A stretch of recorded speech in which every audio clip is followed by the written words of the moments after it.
Be ready, guys. 5 seconds. Start. Mr. Deputy Chairman, Sir, the Honorable Finance Minister has proposed some demands for supplementary grants. The Finance Minister is the best judge of the kind of revenues and monies that the government requires. Therefore, as he rightly pointed out, this House really does not approve the finance bills, but it provides us an opportunity to really discuss the state of the economy and where we stand today.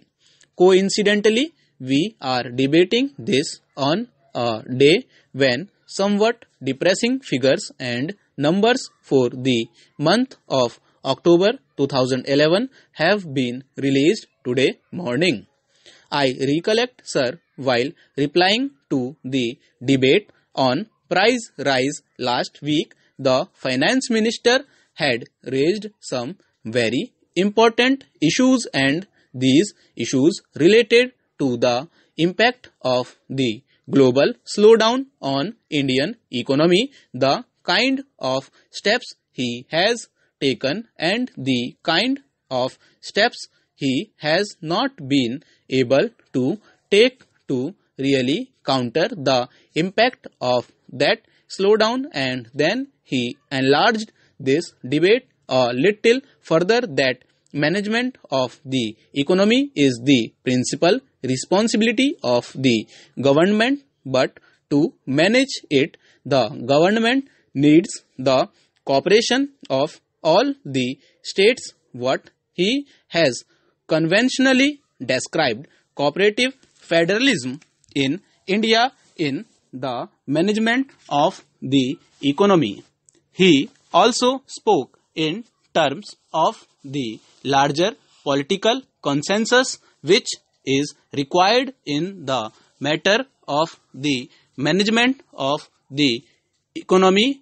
Sir, some of the issues which he had raised last week and which are extremely relevant to the situations both with regard to the economy and its political management are all issues which are relevant for us today.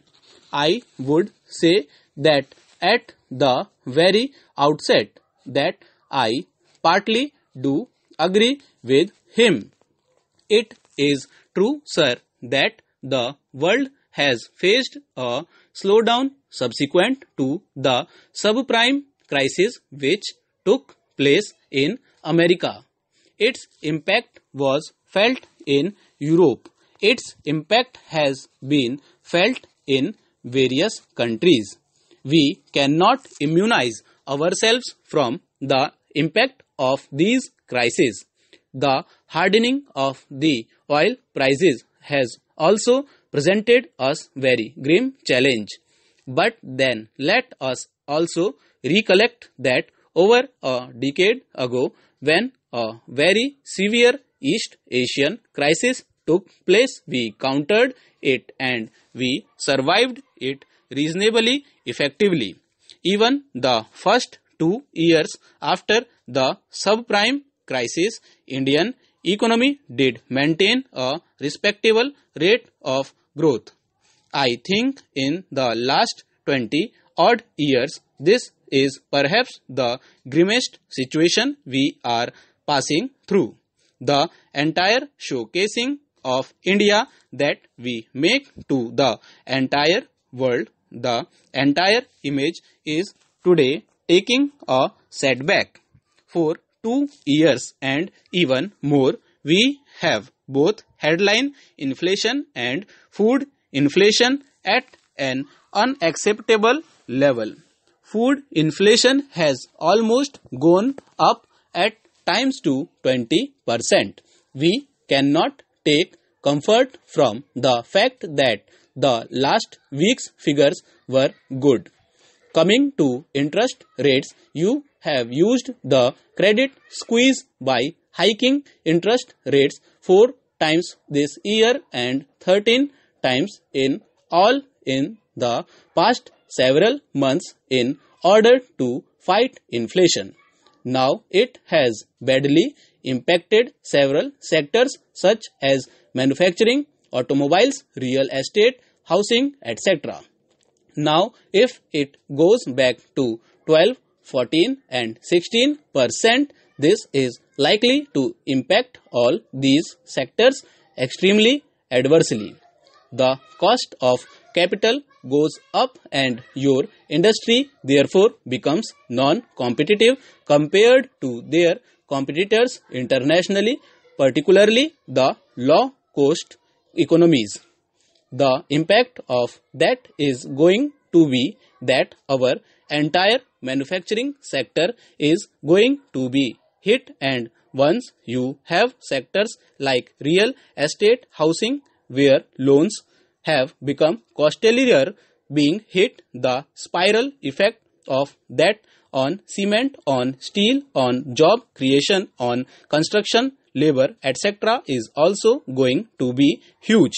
Sir, I regret to say that the past 3 to 4 years had seen a sudden decline in the decision-making process as far as the economic policy decisions were concerned. Major decisions were being shelved on one ground or the other, and this is a subject which I will deal with at some length during the course of the discussion today.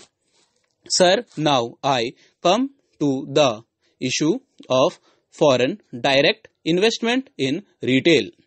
When you make a big trade concession to the foreigners, you then get some concessions back from them. I could not understand why unilaterally such a concession had been made. It could have been made if it had gone and outrightly helped the Indian economy. My queer fear is there are still a lot of manufacturing sector reforms that India has to carry on. Sir, with regard to trade, you have more experience as the finance minister or trade minister than most of us. You will realize that there is a general tendency of consumers and buyers all over the world that they buy what is the best and the cheapest. Therefore, the global balance is tilting in favor of low-cost economies. That is not what this country was cut out to be. So, if merchandise is going to come from there, you have to first act and make reforms in that direction. There is no settled model that when you open up and create this sector, automatically the economy will grow. The global experience, sir, is that large structure international retail, even in the retail sector, is not going to create additional markets. It will displace existing markets. Sir, the largest sector of our economy, 58%, is services. What is the job character breakdown? 18% of the Indians who are a workforce are structurally employed in structured jobs, 30% in casual labor or unemployed, and 51% is self-employed. The largest contingent of self-employed comes from agriculture. The next is retail. In 1998, according to the last figures of the Planning Commission available in retail, 4 crores people were employed. Today, it may have gone up towards 5 crores. You multiply it by 4.5, which is the average size of a family, and you will find that 1/6 of India's population is dependent on it. Therefore, we will have to carry on preceding reforms.